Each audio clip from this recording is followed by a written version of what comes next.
हुई है। विजय मिश्रा के खिलाफ केस दर्ज हुआ है। अत रसुइया थाने में ये एफआईआर दर्ज हुई है। माफिया अतीक अहमद के नाम पर 3 करोड़ रुपए की रंगदारी मांगने के मामले में ये केस दर्ज हुआ है। प्लाईवुड कारोबारी मोहम्मद सईद से अतीक अहमद के नाम पर 3 करोड़ रुपए की रंगदारी मांगने का आरोप है। रंगदारी नहीं देने पर जान से मारने की धमकी दी गई।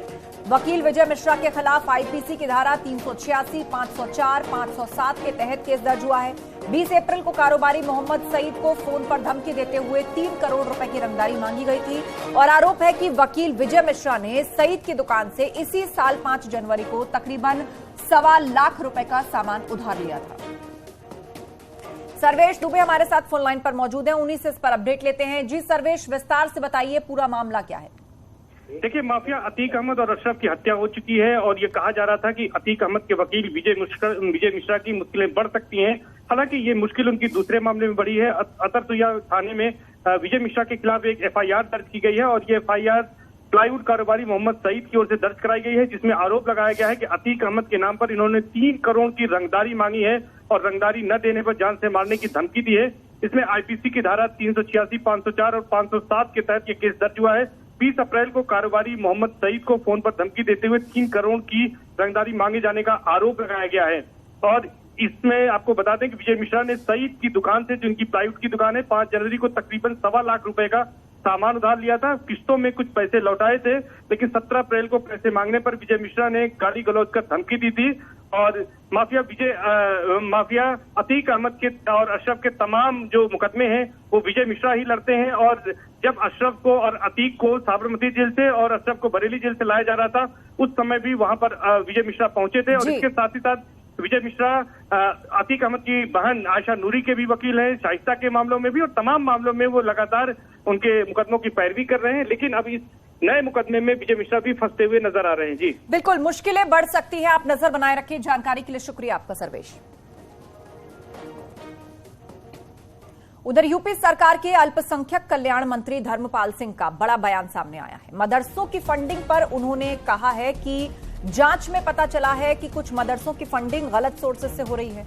बहुत सारे मदरसे शक के दायरे में है, लिहाजा उनकी दोबारा जांच करवाई जाएगी। जो मदरसे दूसरे राज्यों और देशों के बॉर्डर्स पर हैं, उनमें ज्यादा शिकायत आ रही है। सरकार सब पर नजर बनाए हुए है।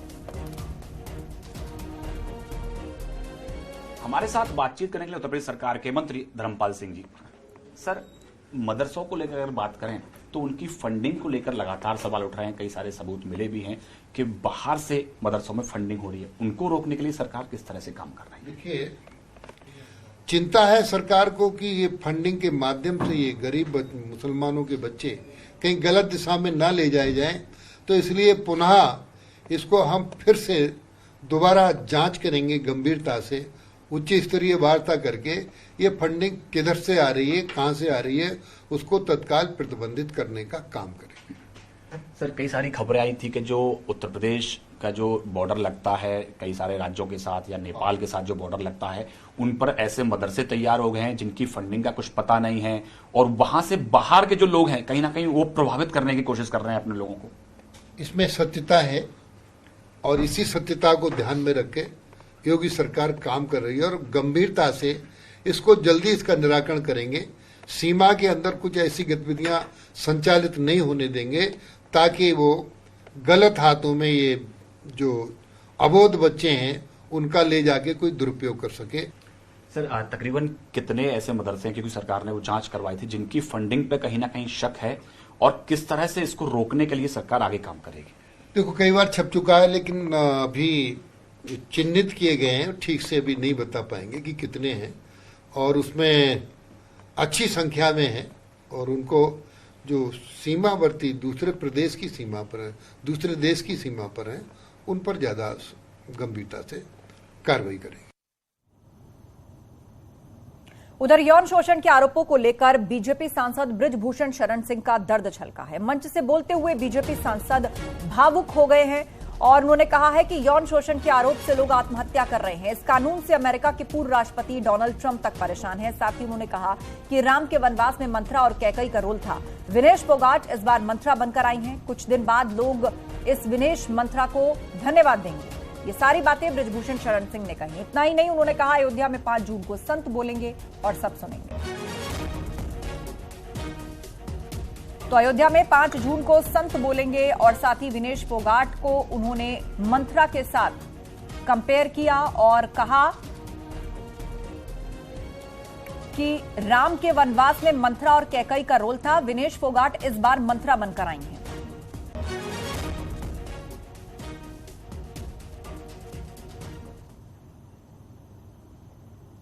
मुख्यमंत्री योगी आदित्यनाथ से मिले हैं 7 जिलों के महापौर। सीएम ने सभी मेयर्स को जीत की शुभकामनाएं दी हैं। मुख्यमंत्री ने आगरा, झांसी, अलीगढ़, मथुरा, मेरठ, गाजियाबाद से लेकर शाहजहांपुर के महापौर से मुलाकात करके सभी जनप्रतिनिधियों के साथ भी मुलाकात की है, संवाद किया है और कई विषयों पर चर्चा की है। आत्मनिर्भर भारत की तर्ज पर नगर निगमों को भी आत्मनिर्भर बनाएं, ये सीएम ने कहा है। कूड़ा प्रबंधन से लेकर underground cabling, solid waste management जैसे मुद्दे पर काम करने के लिए निर्देश दिए हैं। प्रधानमंत्री मोदी के आत्मनिर्भर भारत के संकल्प को आगे बढ़ाने पर भी चर्चा की गई। सीएम योगी ने जिलों में अवैध पार्किंग स्टैंड हटाकर उनकी वैकल्पिक व्यवस्था करने के निर्देश दिए। नगर निगम की आय बढ़ाने से लेकर क्षेत्रीय समस्याओं के निस्तारण के लिए सक्रिय रहने को कहा। मानक के अनुरूप विकास कार्यों को आगे बढ़ाएं। साथ ही ये भी कहा, पहले चरण में हर मंडल में एक कन्वेंशन सेंटर तैयार करवाएं सभी मेयर्स।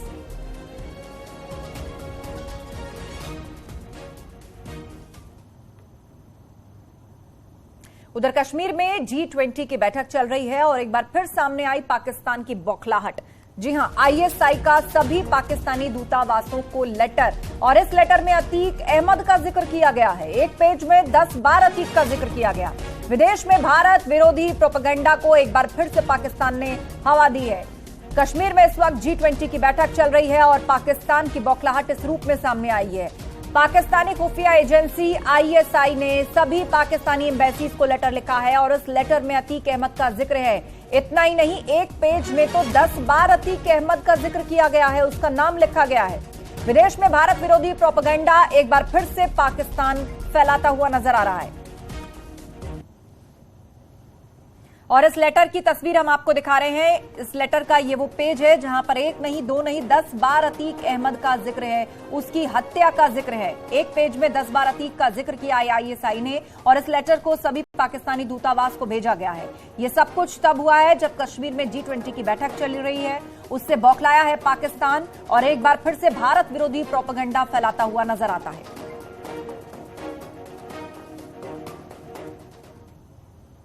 वाराणसी के जिला अदालत का बड़ा फैसला, ज्ञानवापी में सभी मामले एक साथ सुने जाएंगे। सभी मुकदमों को कोर्ट में एक साथ क्लब कर दिया गया है और सब पर सुनवाई अब एक साथ होगी। 7 याचिकाओं पर सुनवाई एक साथ की जाएगी। ज्ञानवापी केस से जुड़ी हुई ये बड़ी खबर है। ज्ञानवापी केस में बड़ा फैसला कोर्ट ने लिया है। सभी मुकदमों को, यानी जो 7 केसेस इससे संबंधित है, उन सबको क्लब कर दिया गया है और उन सब पर एक साथ सुनवाई अब कोर्ट करेगा। तो ये महत्वपूर्ण फैसला लिया है केस से जुड़ा हुआ कोर्ट ने।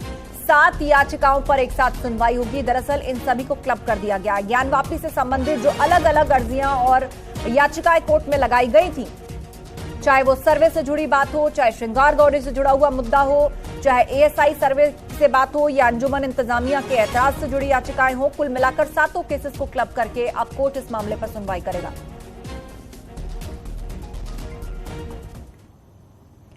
बॉलीवुड स्टार अक्षय कुमार ने आज बाबा केदार के दर्शन किए। इस दौरान उनके साथ स्थानीय प्रशासन के अधिकारी भी साथ रहे। बाबा केदार के दर्शनों के बाद अक्षय ने केदारनाथ में चल रहे पुनर्निर्माण कार्यों को भी देखा। उनके बाद वो वापस लौट गए। पिछले दिनों बर्फबारी के चलते केदारनाथ में ठंड है और वहां आने वाले लोग ठंड से बचने के लिए जैकेट्स, टोपी पहनकर आते हैं। वहीं अक्षय कुमार केदारनाथ में टी-शर्ट में नजर आए।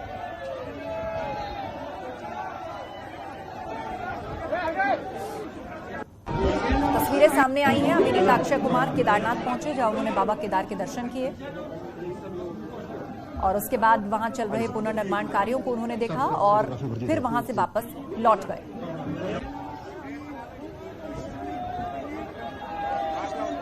केदारनाथ धाम जहां पर भारी बर्फबारी इन दिनों हो रही है, पारा 0 से नीचे लगातार जा रहा है। अक्षय कुमार टी-शर्ट में नजर आए। उन्होंने बाबा केदार के दर्शन किए, पूजा की और उसके बाद वहां चल रहे पुनर्निर्माण कार्यों को देखा। इस दौरान उनके साथ स्थानीय प्रशासनिक अधिकारी भी नजर आए और दर्शन और पुनर्निर्माण कार्यों को देखने के बाद अक्षय वहां से लौट गए। और इसी के साथ वक्त एक ब्रेक का हो चला है। जल्द होंगे हाजिर। खबरें जारी हैं, आप जुड़े रहिए हमारे साथ।